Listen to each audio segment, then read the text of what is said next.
Mbappé, Bellingham, Rodrigo, Militao, Carvajal, Alaba.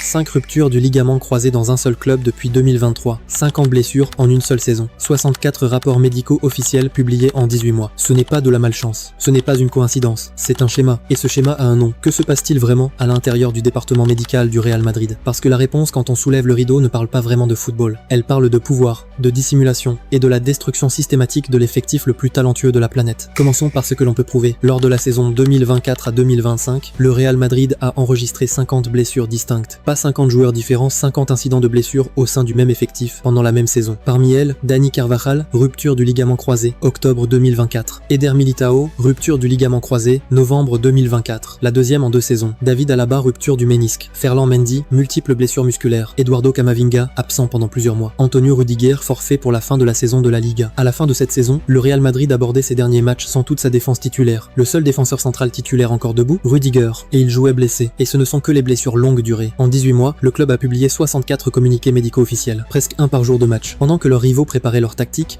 le Real Madrid publiait des bulletins médicaux. Résultat, pas de Liga, pas de Champions League, et le FC Barcelone remporte un triplé. Les gens ont blâmé Carlo Ancelotti. Ensuite, ils ont blâmé le calendrier. Puis, ils ont blâmé la pelouse. Mais personne n'a posé la vraie question. Pourquoi cela continue-t-il d'arriver dans un seul club précis, à des joueurs différents, sur plusieurs saisons, sous différents entraîneurs? La première personne qui a essayé de dire la vérité au monde avait seulement 18 ans. Arda Güler, le Messi turc. Recruté au Fenerbahçe à l'été 2023 pour 30 millions d'euros, considéré comme l'un des plus grands talents adolescents du football européen. Il arrive au Santiago Bernabéu, et rien ne sera plus jamais pareil. Pas parce que le niveau était trop élevé, pas parce qu'il n'était pas prêt, mais parce que le staff médical ne comprenait pas vraiment ce qu'il avait et refusait de l'admettre. Lors de son premier entraînement de pré, saison à Los Angeles, Güler subit une blessure au ménisque. Le médecin-chef du club, Niko Mihic, décide de ne pas opérer. Traitement conservateur, repos, attendre et voir. Niko Mihic assure alors que Güler pourrait jouer le Classico à Dallas contre le FC Barcelone. Cette possibilité n'a jamais réellement existé. D'abord une rechute, puis une deuxième, puis une troisième. 3 rechutes différentes avant même qu'il ne joue une seule minute pour le club. Comme l'a écrit un rapport à l'époque, la gestion de cette blessure a failli détruire la carrière de l'un des plus grands talents du football mondial. En novembre 2023, le président du club Florentino Pérez en a assez. Niko Mihic est licencié. Mais voici ce que personne n'a dit à voix haute à ce moment-là. Niko Mihic n'a pas été renvoyé uniquement à cause de Güler. Le cas Güler a été la goutte d'eau pour un département médical déjà critiqué pour la gestion des blessures en fin de carrière de Karim Benzema, le genou de David Alaba, les rechutes répétées de Dani Ceballos. La même blessure, la même zone, encore et encore. Le club a renvoyé le médecin, mais le système, lui, est resté en place. Et ce système a continué de briser les joueurs. Décembre 2025. Une femme qui travaillait à l'intérieur du Real Madrid décide qu'elle a assez vu. Son nom, Itziar González de Arriba, physiothérapeute, ostéopathe, master en nutrigénomique. Considérée comme l'une des spécialistes les plus respectées en nutrition sportive, c'est même Florentino Pérez qui demande personnellement son recrutement au début de la saison 2024 à 2025, précisément parce que la crise des blessures au club est devenue impossible à ignorer. Elle arrive pour aider. Ce qui se passe ensuite ressemble à un thriller d'entreprise. Le premier jour, des membres du staff médical s'approchent d'elle et lui disent directement « Nous savons comment manipuler Florentino Pérez. Nous allons te faire virer. » Elle ne part pas. Elle essaie de travailler. Elle met en place des plans nutritionnels personnalisés pour chaque joueur. Une analyse des habitudes alimentaires liées à la fatigue musculaire. Des protocoles pour réduire le risque de blessure. Elle donne des instructions au personnel de cuisine. Mais la cuisine continue de cuisiner comme avant. Certains médecins disent aux joueurs d'ignorer ces recommandations. Devant elle, certains affirment même que la nutrition et les suppléments n'ont rien à voir avec les blessures. Décembre 2024. Avant un match de Champions League contre Atalanta, ces instructions sont enfin suivies. Résultat, Madrid joue l'un de ses meilleurs matchs depuis des mois. Après le match, les joueurs ayant suivi son programme veulent continuer à jouer. Ceux qui ne l'ont pas suivi demandent à sortir. Mais cela ne change rien. 2 jours plus tard, elle est interdite de contact avec l'équipe. On l'accuse d'avoir volé des compléments alimentaires. L'accusation est enquêtée 2 fois. 2 fois rejetée. Malgré cela, elle est renvoyée chez elle. Interdite de voyager avec l'équipe. Interdite d'entrer à Ciudad Real Madrid. Un sponsor ami proche de certains médecins la convoque même pour lui dire « Ils ont déjà convaincu le président que tu es incompétente. Nous allons t'humilier pendant tout le temps que tu resteras ici. » Elle demande à quitter le club. Le club refuse. Certains joueurs demandent à la direction de l'écouter. La direction refuse. Finalement, elle est licenciée en août 2025. Et pendant ce temps, les blessures continuent d'arriver. Voici ce qui fait que cette histoire dépasse une mauvaise nomination ou un seul lanceur d'alerte. C'est un schéma qui se répète depuis plus de 10 ans au sein du Real Madrid à travers 3 directions médicales différentes. Avant Niko Mihic, il y avait Jesus Olmo, déjà critiqué pour la gestion des blessures. Et finalement, remplacé lui aussi. Puis Niko Mihic arrive en 2017. En 2023, il supervise le plus grand nombre de blessures de l'histoire moderne du club. Licencié, une nouvelle structure médicale est mise en place sous Felipe Segura. La spécialiste Itziar González de Arriba est recrutée pour apporter un soutien scientifique. Mais les conflits internes continuent, la crise des blessures continue. Et finalement, González est licencié. Mars 2026. Le même film recommence. Rodrigo, rupture du ligament croisé, rupture du ménisque, saison terminée. Coupe du Monde terminée. Et selon plusieurs rapports, dans les jours précédant le diagnostic, il s'entraînait et jouait, compétait avec un genou qui était en réalité gravement endommagé. Personne ne l'a détecté. C'est aussi le club qui a passé des jours à affirmer que Jude Bellingham allait bien avant d'admettre qu'il ne reviendrait pas avant avril. Le club qui, en février 2026, a laissé Eder Militão jouer malgré ce qui s'est révélé être une déchirure sérieuse des ischio-jambiers. Même Kylian Mbappé a passé 3 mois à gérer une blessure au genou sans faire confiance aux médecins du club. Il est retourné en France, en privé. Il a payé lui-même ses consultations médicales. Et selon des sources internes au club, le Real Madrid lui-même préférait obtenir des avis médicaux externes, conscients des limites de ce qu'il avait en interne. Même leur superstar ne faisait pas confiance à leur équipe médicale. Réfléchissez à ce que cela signifie. Pendant ce temps, l'équipe qui est entrée dans l'ère de la Coupe du Monde avec l'effectif le plus cher jamais assemblé, Mbappé, Vinicius Junior, Bellingham, Rodrigo, Federico Valverde, Dani Carvajal, se retrouve maintenant à préparer les grandes compétitions avec 5 joueurs blessés et plusieurs autres jouant sous douleur, selon des sources internes. Les joueurs se brisent physiquement et la structure censée les réparer semble être celle qui les brise. Il y a un détail dans le témoignage de Itziar González de Arriba dont personne ne parle assez. Selon elle, certains médecins du club ne croient pas que l'alimentation et la supplémentation influencent le risque de blessure. En 2025, dans l'une des institutions sportives les plus riches de la planète, le Real Madrid, le staff médical ne croit pas que la nutrition influence les blessures. Pourtant, la nutritionniste avait déjà travaillé avec Dani Carvajal, Rodrigo, et, selon son entourage professionnel, les deux joueurs avaient réussi à dépasser des cycles de blessures chroniques grâce à son travail. Mais à Valdebebas, le centre d'entraînement Ciudad Real Madrid, elle disait des choses que certains ne voulaient pas entendre. Alors, ils l'ont réduite au silence. Dans les semaines qui ont suivi son éviction, le nombre de blessures augmente, les niveaux d'énergie chutent. Des commentateurs de radio en Espagne commencent même à se demander publiquement pourquoi les joueurs du Real Madrid semblent à bout de souffle, incapables de presser pendant une mi-temps entière. La réponse, selon ce récit, se trouvait dans la cuisine de Valdebebas. Pâtisserie avant les matchs, pas de supplémentation personnalisée, aucune planification nutritionnelle individuelle. Et certains médecins disaient aux joueurs que ce qu'ils mettent dans leur corps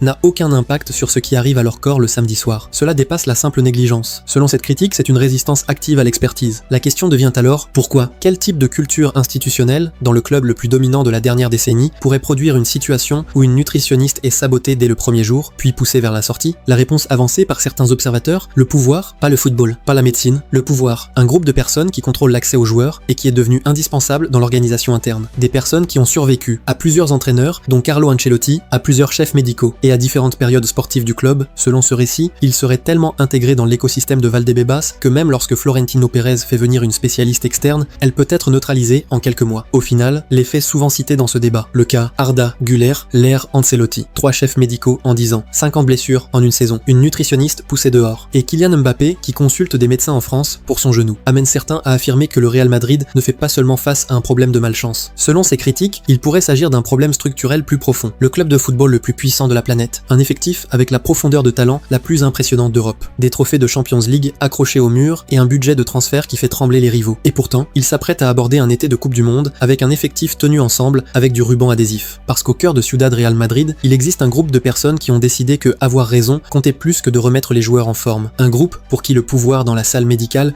comptait plus que le genou de Rodrigo, les ischio-jambiers de Jude Bellingham, la confiance de Kylian Mbappé dans son propre corps. Itziar González de Arriba a essayé de changer les choses. Elle a été humiliée et poussée dehors. Les échecs de Nico Mihic ont presque détruit Arda Güler avant même que sa carrière commence. Une saison et demie de bulletins médicaux, 50 blessures, 5 ruptures du ligament croisé, une défense reconstruite, 0 trophée majeur. C'est la véritable crise du Real Madrid. Pas les résultats, pas les tactiques, pas la formation, mais le bâtiment où les joueurs vont pour se rétablir. La question n'est pas de savoir si ce scandale va éclater, il est déjà connu. La vraie question est-ce que quelqu'un au sommet du Bernabéu est prêt à faire ce que 3 chefs médicaux et une nutritionniste courageuse n'ont pas pu faire? Réparer la salle.